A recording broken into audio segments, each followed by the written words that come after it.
What up everyone, True Blue here, and if you're seeing this video, that means I figured out a workaround to get Yokai Watch footage of a game. Yokai Watch, unfortunately, as we all know, seems to be kind of a dead franchise at this point. Seems that level 5 is moving on with their projects instead of hashing out this franchise any longer. But I'm here to provide all of you with your hopes and dreams. I know my hopes and dreams, and that is Yokai Watch 5. A proper 5th entry in this series. On top of that, I have it designed to be the big grand revival of Yokai Watch. So I'll go over kind of where I feel like they could take this game if they really wanted to bring Yokai Watch back into the spotlight and have a chance at maybe competing with Pokemon again. There's so much potential in this franchise, and there's so much out there that I think there is a path forward, and that is what I've made. Now, usually in this videos, I would save the story segment towards the end, but I'm going to open with it for this one because Yokai Watch being RPGs, and they're very story-focused. Now, here's the difficult part about this. Yokai Watch, story-wise, all over the place. It's so difficult to say what direction they would actually go with when it comes to the story, because they could base it off of plot points from the anime that haven't been adapted, like a movie or something, or like other folktales from other countries or Japan yokai stories that they haven't adapted yet, or there's just so much.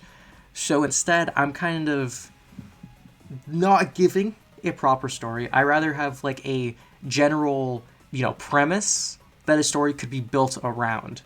So instead, I'll give the premise, and I'll leave it to you guys in the comments to make your own story about how all of these events could end up playing out and how we could get from point A to point B. So my idea basically for this game, and it's completely related to the plot, which is why I started with it, is the 4 big major parts of this franchise would come together, like the different universes that was introduced in 4. That would be, we're going to take the Shadow Side Forever Friends content, that'll be like a universe that's thrown in. The OG series of the first 3 games, all the spin-offs, and canonically speaking, that is actually supposed to be separate from Shadow Side, not actually fully like timelines, so that's why they're not considered grouped together.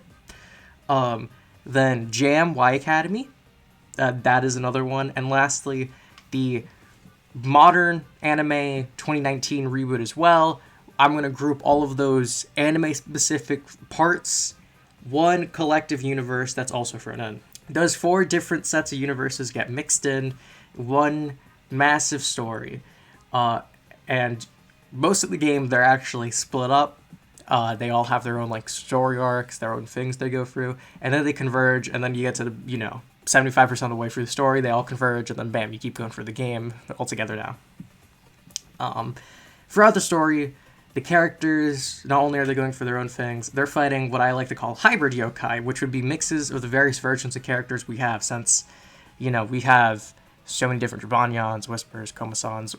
We're getting these, like, amalgamations of all their various incarnations, and those will be big boss fights throughout the game. I picture that the game will end with your human characters using the yokai to sneak into the yokai world, get to Enma's palace, find the big bad, defeat the big bad, return everything back to normal with the universe splitting.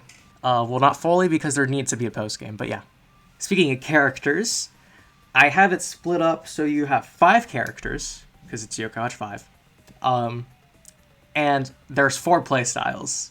4 different combat styles throughout the game with your 5 characters. To represent the anime, I'm taking Nate's Keita.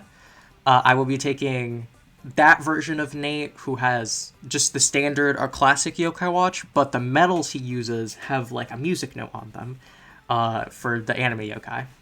To represent the classic trilogy and the spin-off games, I'm taking Haley Inaho. She will be using her it's not the proto model U, the yellow one. She'll have her model U. Give her a dream, why not? I don't care.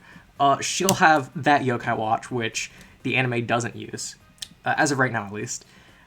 Shadow Side, I'll be taking Natsumi and Toma. Natsumi is I guess the main protagonist of that game.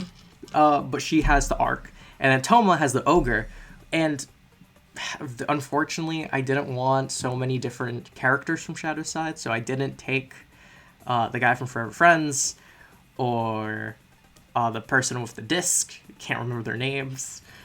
So unfortunately, they're not here, but maybe they could be added in like a post launch update or something. But yeah, they will have the same fighting style since they're from Shadowside.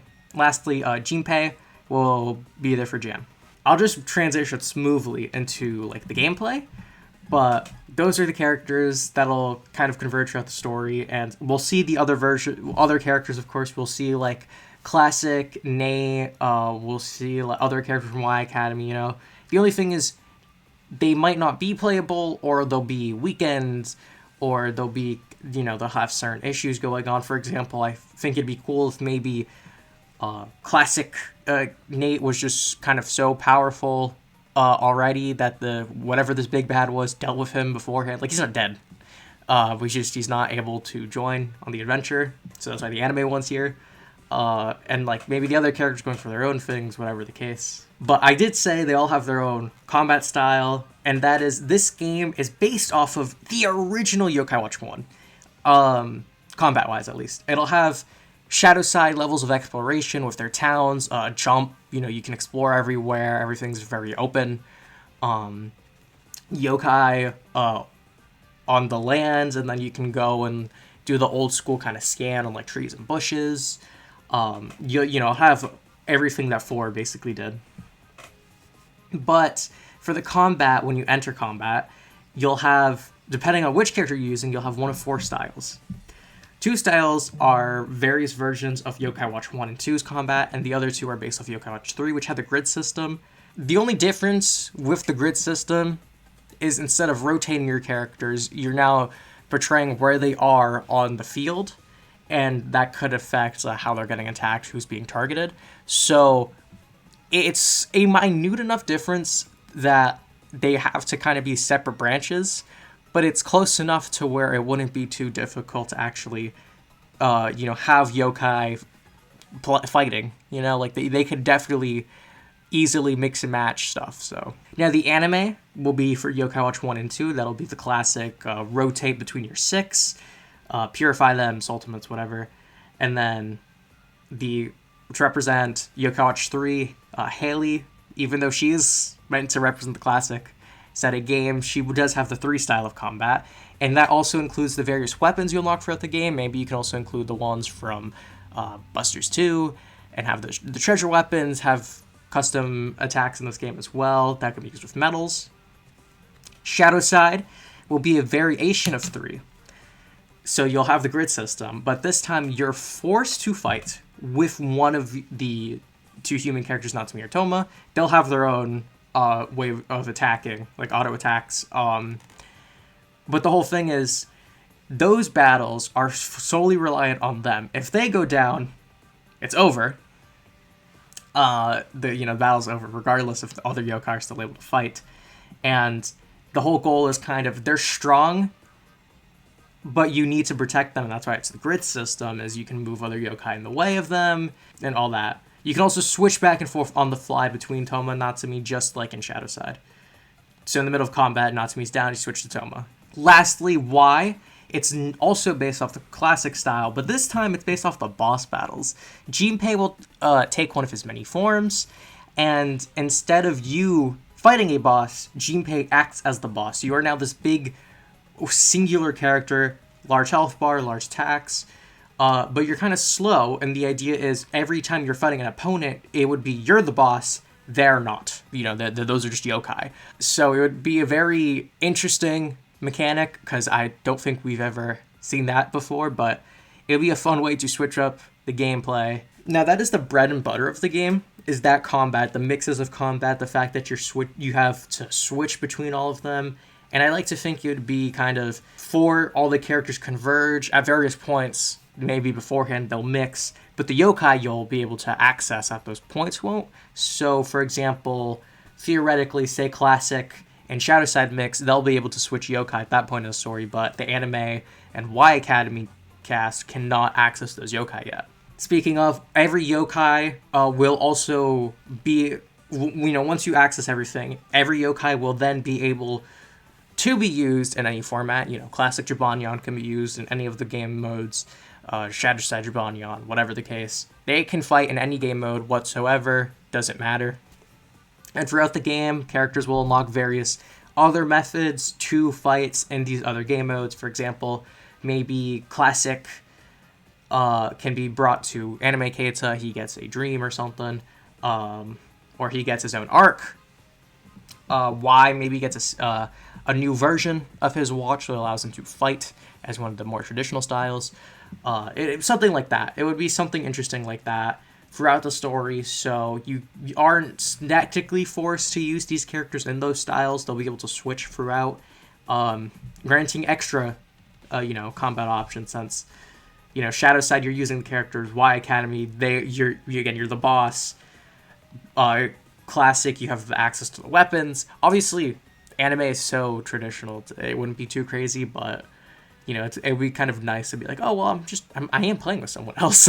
And for sake of ease, well, arguably you could definitely mix all the styles in terms of combat, because I don't think the grid system, like online at the very least, would affect combat against the other versions. But for sake of ease, I expect them to bring back online battling and trading, of course, and for online battles, one could fight against one, three could fight against three. So anime and Y Academy, those two battle styles could be used against each other, and Classic and Shadow Side could be used against each other, because one's a grid system, one's not. I think it would just be easier that way, but if you guys want to pitch to me how it's not that complicated, and they definitely could easily just have, if one person wants to use the grid system instead, that's completely fine. But I do think it'd be a bit complicated overall, and especially if they bring back some of the online connectivity that had, like, you're rematching various opponents you've encountered, and if they have one set style. And also, one style may end up being better in, like, the long term, so it's one of those things that I feel, for sake of the player, I think it would be better that way. Now I want to jump to the yokai. Now, we've had disappointing amounts of yokai in the last couple entries, unfortunately, compared to what, like, 3 and Busters 2 did with the massive catalog of yokai you had to access. So for this game, I think they're gonna go big. This would be a revival, sort of sequel revival. So I'm saying 350, where roughly 350. Probably that's kind of like the max. I'm saying between 300 350, but I'm saying 350 to max, so probably on that side of the scale. 200 from the classic anime. So that's your Jibanyans, Komasans, Komajiros, Whisper, Usapion, Hovernyan, Enma, Robanyan. The classic important characters are all here. They're all back, fighting as they always have. We'll also take 50 from Shadow Side, so they'll be able to access their light and shadow forms. So you have Shadow Side, Jibanyan, Komasan, Komajiro, Michi, Fudomyo, Suzaku, Nekomata. They're all here as well, and they'd have their alternate form. I expect it would work more like an ability in Pokemon, or something where they kind of have an extra mode where maybe at low increments of health or full increments, maybe it varies based off the yokai, of course, they'll be able to access the Shadow Side. And then Jam, these yokai act in the game more as, like, supports, so they would just basically work as the originals in the sense that, you could just use them. The only difference is the game they originated from. So I expect 50 from Jam. Some of the ones that you probably know of, Komadillo, Momo, Kengo, Binmaru, all of the transformations would also be able to be used in these different modes. That would be like the benefit of upgrading Jinpei, is then you could use those characters in the other modes. Wampus, Goromi, all of them, here. And to top it off, some new yokai, of course. I expect about, like, 50 new ones. Probably classic style. I don't think they would make any more Shadow Side ones, just because that'd be more work on their part. But I think it'd be cool if maybe we got some playable of the mixed ones, like a mix between normal Jibanyan and Shadowside Jibanyan or something. Maybe all of the different versions of Komasan mix, whatever. Just some new ones, just throw it in so it's not a bit stagnant with the selection. And for, of course, those later entries, the yokai don't necessarily have the same tribes as the originals, but I will take the original tribes, plus Wicked and Enma. Cyborg wifey's in the game as well. I'll be taking all those tribes from Yokai Watch Puni Puni, because all of these characters get converted to those tribes in that game. And then just apply them here. So I will be getting rid of the later tribes that they introduced, which kind of scummy, especially since like 4 is all about like kind of beef between the tribes, but that's whatever. We can just forget about that. Now, extra features, because that is something I love about Yokai Watch that 4 didn't really capitalize on, and that is the mountains of buttload extra content those games tend to have. The things that I think this game specifically needs for it to do good, for it to be Yokai Watch 5, to deserve that title, bring back some form of boss challenges, super bosses, whatever. Just hard battles. We need some big final bosses, post-game bosses, various, whatever the case. Give me my big bosses, give me my super bosses back. Some form of Busters mode, Blasters mode. I don't know if they want to incorporate it the way they did in, like, Shadowside. Maybe just make another new version like they did with Treasure Tea. That's a whole other thing, but some form of Busters mode, of course. A lot of people don't really like it, but I think it'd be cool if we got tournaments back from like how Shadowside did it. Obviously, they could incorporate maybe some other thing, but just some kind of tournament-esque style thing would be cool. Giving the characters customizable outfits would be nice, since a lot of them have had various appearances throughout the anime, different points in the games, like Nate has a different outfit in 3 compared to 1 and 2, so some of those would be nice just for more representation. On top of that, Yokai Watch outfits and forms. For one, I think it'd be cool if Classic Jibanyan could now go into his Buster's form, his treasure form, and on top of that, for some yokai, if they don't want to include duplicates, since a lot of yokai are just recolors, it'd be cool if maybe they had alternate colors you could unlock for level up or through items, so they could then look like those characters without necessarily being those characters. On top of that, fusion. That has been a mainstay mechanic that they kind of like threw away. I bring back fusion. It's such like it's whatever mechanic. Just bring it back. It's not that big a deal. On top of that, souls. They were in 2. Were they in 3? I think they were in 3 too. Bring back souls. Souls were fun. I like souls. It gave an extra use for the mountains of extra yokai you'd end up getting from the crank. So bring back souls. Obviously, you still have like your held items. All you have like their abilities. Whatever. These are just the things that could maybe be removed or were removed at some point. So that's why I throw those out there. But there is, of course, the mechanics that have always been in the franchise. I expect those to stay, watch rankings, again, held items, consumables, all of that stuff. I don't think that would be changed. I don't see why they would have to change it, but all of that would be there in some way, shape, or form. Lastly, one thing that I think was really good, and obviously this is kind of more suggestive and more business strategy, post-launch free updates. If you go back in Japan's history for Yokai Watch, a lot of their games had mountains of content added after the fact through these free updates. Either, maybe smaller updates, bug fixes, whatever the case. I think just kind of a roadmap with various updates coming out related to maybe like anime material, whatever the case. That would be nice. Keep players coming back, keep players wanting more. It works really well, in my opinion, for the old games in Japan. That's why it kind of blew up, of course, when like 3 came out, and why, even though it didn't sell as well, there was still such a big boom with 3 at various points, because again, it had those post-launch updates. And this is a big one. Not even related to the game, it's just kind of something they should do. Toy connectivity. So Yokai Watch is infamous for having insane toy lines, and on top of that, the toys used to always work. with the games, and they don't really do that anymore. Well, the last batch kind of did, but they were kind of iffy on how they did it. Because before it used to be QR codes, and you could absolutely cheat that. But now it's more NFC technology, and that's a whole other can of worms. But some form of toy connectivity, a new toy line. I think it'd be cool if maybe there was like a Gigawatch that could read all of the medals, and the arcs could be used as medals as on their side. Everything would be able to be read by one designated expensive toy, and then you'd have like, oh, here's a new version of the standard watch, the Dream, the Ogre, whatever the case, and they could read their respective things. It'd also be cool if they could be switched with each other, like here's a classic Jubanion medal in the Ogre for some reason, and it works. Little things like that would really help that toy line. But, again, Yokai Watch had so much toy connectivity. If that got revived, brought back as a game, I think it would do good.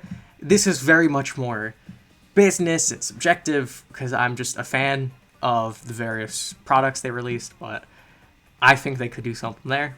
And with that all being said, that's kind of my vision for what could be a new level 5 Yokai Watch game. Now, is this missing a lot of substance compared to my other videos? Kinda, yeah, but again, I opened with it. Yokai Watch, story-wise and gameplay-wise, there's no calling what they're gonna do. Genuinely, there's no calling it.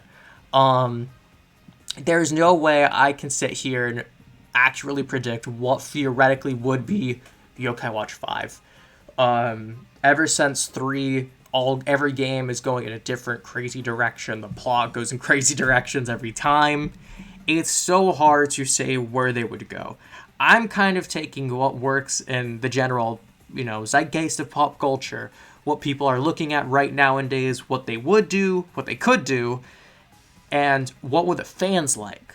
Because again, that you want to appeal to as many people as possible if you're trying to revive a franchise like this. Especially one that's still, it's not technically dead, but it's basically. So this would kind of help it not just be on its last legs and be another name Level 5 could keep saying that they own. A very passionate video of mine. Like, I kind of, like, held back a bit, but, like, I feel very strongly that one more Yokai Watch game. One more. I just need one more. It's like a coping mechanism, like, I swear. Anyway, thank you all so much for watching. This was a blast to make, and if you want to see me make more theoretical games, I just made one a few days ago, or last week, whatever, let me know. I make tons of other things. Hopefully you enjoy my content enough to subscribe, maybe like, comment, do your stuff. And with that being said, I wish you all a lovely day.